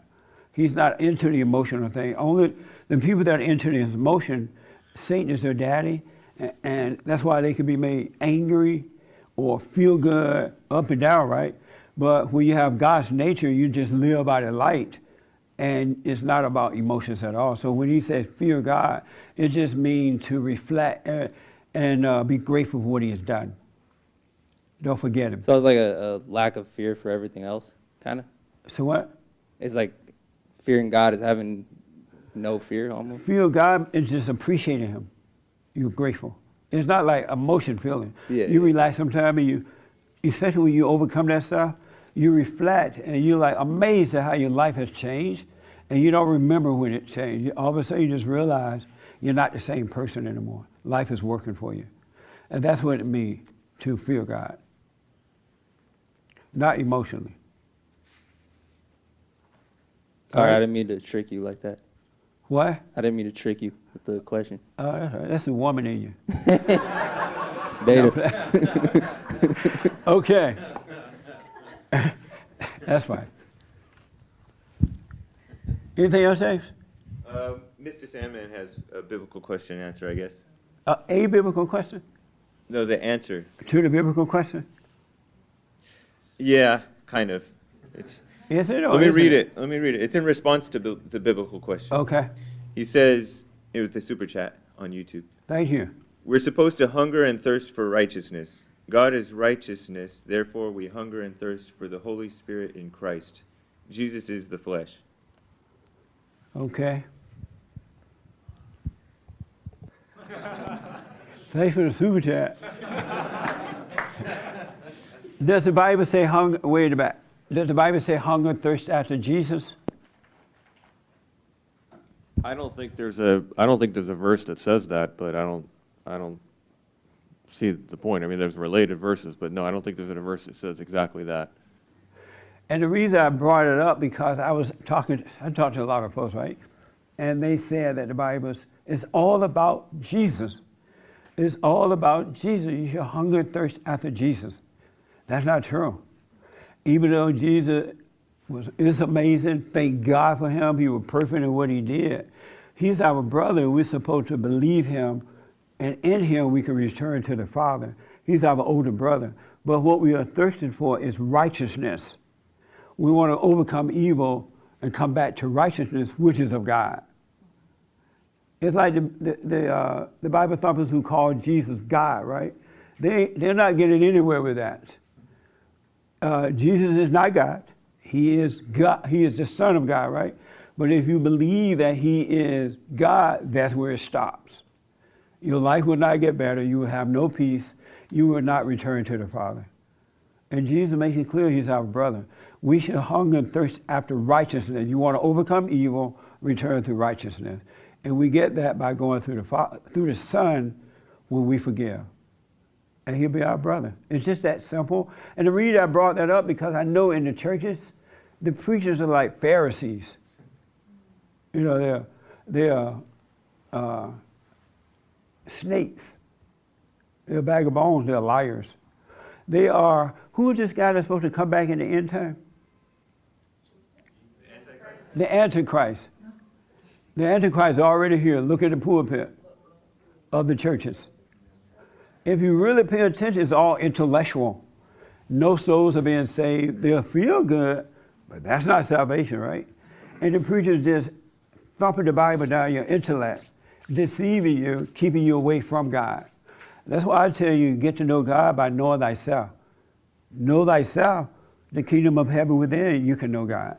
Because he'll show you that you're wrong, that you need to repent and be born of him. It's not intellectual at all. So, don't fall for it. Brand new biblical question. What was it, Nick? My producer. See, I don't like thinking, so I have other people do it for me. I don't want to forget.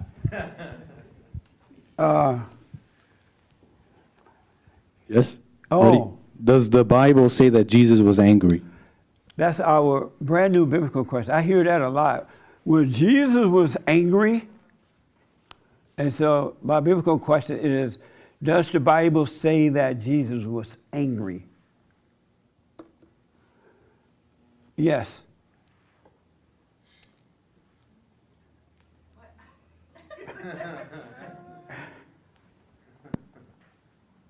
He flipped over tables in the temple. So I don't know if that was necessarily anger. And so does the Bible say that Jesus was angry? I can't remember.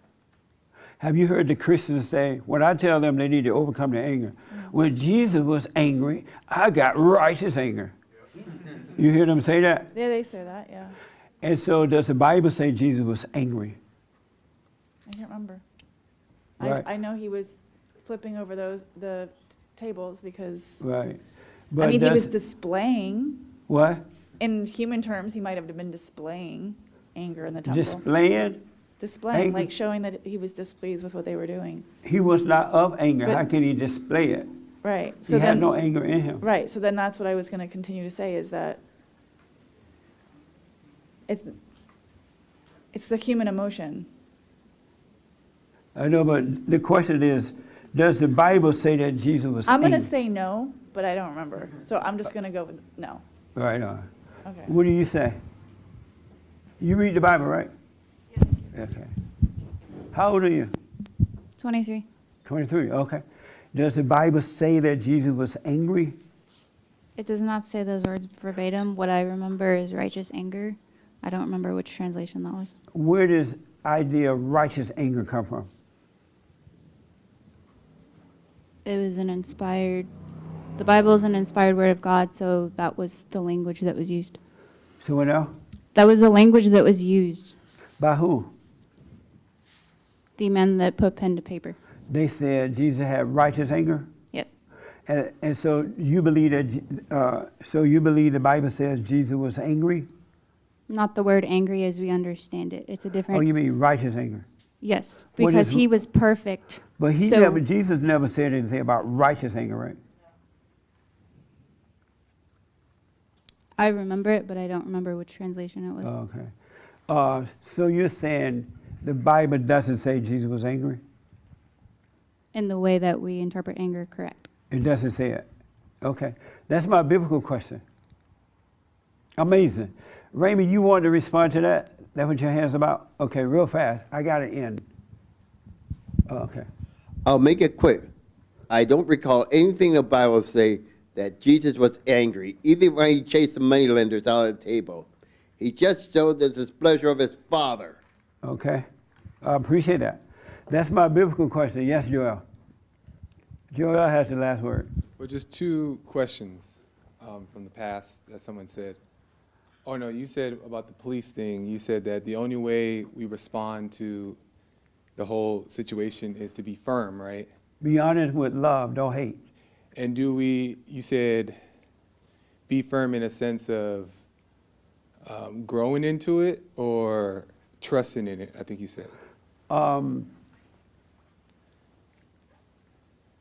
What? You're basically saying have a strong foundation, right? Not be movable. Right. Oh, I got you. How do you grow into that, or you? Yeah, you grow into it. When God take away the anger, you're gonna find yourself dealing with little situations in a perfect way. You won't overreact, and with those little things, you're being made strong from within, because the real person's on the inside, and so you're gonna be made strong with those things. So when big situations come like that, you already have the foundation, and you'll see how to deal with that in the right way too. Okay. You will not overreact, and they will see that, and that's what will work for some of them. Some of them just ain't gonna change no how. They just have to suffer and die. That's why I encourage people to deal with little things in a perfect way, so it builds you up for big things.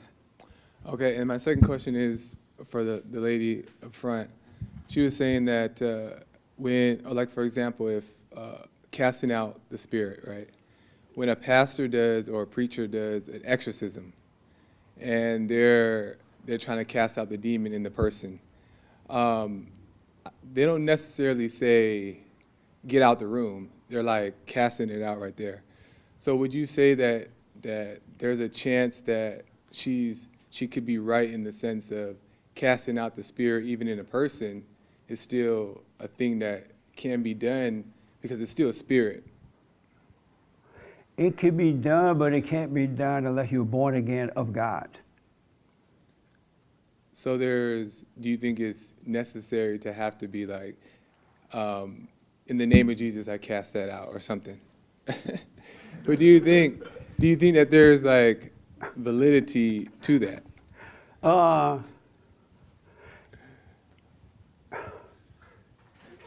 Because the pastors cast it out. It all depends. See, the way we should live, we live in the presence of God, right? And if you're living in the presence of God, He will give you the right words to say at the right time. You can't pre-plan what you're gonna say. And so if He wants you to say that, you'll say it. But He may give you other words that can cause that to happen as well. But if you're just thinking, oh, I gotta say, in the name of Jesus, come out, right? Then you're gonna be waiting on that, and Satan's gonna beat you up. But do you think that I agree with that, but do you think that there's always a necessary, like, is the action always should kick her out, like what she was saying? Kick her out of the house? Right, because if there's a spirit she's being possessed with, then the spirit needs to be dealt with, like the lady was saying. But if you just kick somebody out, which I do think that at times it could be necessary, but if you just kick the person out, you're not dealing with the if they're spirit. out of control, you're gonna be hurt in some kind of way.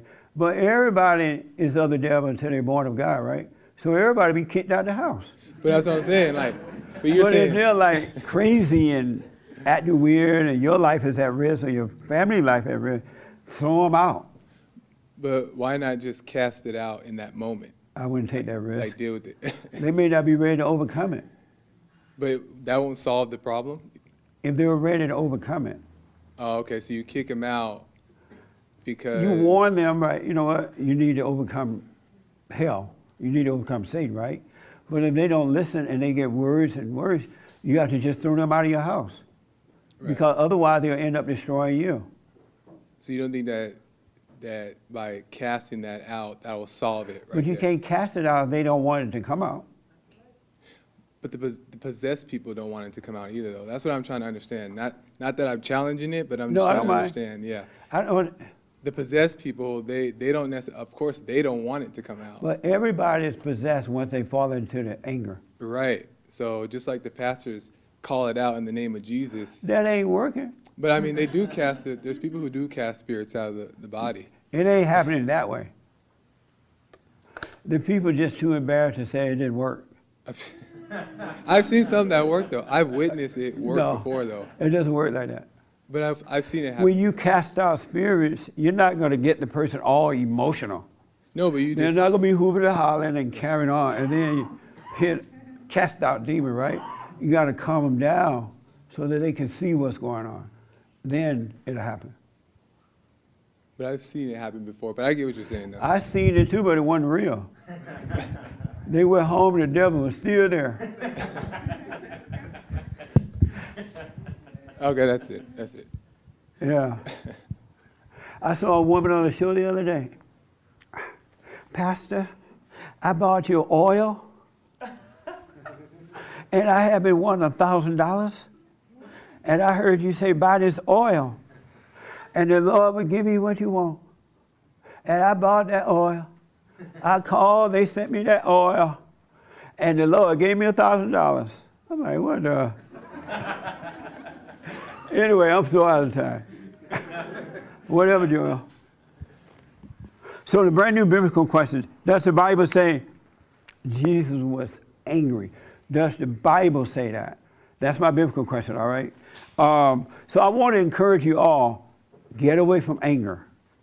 Overcome anger. So you can overcome all this emotional stuff, right? Because that's how the world is controlling you. They keep you feeling good or feeling bad. Feeling good, they control you. But once you overcome that anger, they cannot control you. They will try, the children of the world. They will try, but it won't happen, really. So you got to overcome the anger. Overcome the anger. Stop overreacting to little things so you can grow and deal with big things. Stay with the silent prayer. I recommend it. Do what you want, but stay with the silent prayer. Do your little hooping and hollering first. Like, oh, Lord, thank you, Jesus. Have mercy on my mama. And then once you calm down, be still and know God. And then you'll see the right way to go. All right? Thank you all for tuning in. I absolutely appreciate it. Don't forget to donate to Bond, to the nonprofit. Thank you for your super chats and D-Live. And we will read them tomorrow on the show, on the radio show. Don't forget the men's conference coming up August 14th. In Orlando, Florida. Go to rebuildingtheman.com, rebuildingtheman.com, all right, to order your tickets. They're going fast, so I suggest you don't wait for CP time. You know what CP time is? Color people. Black and brown.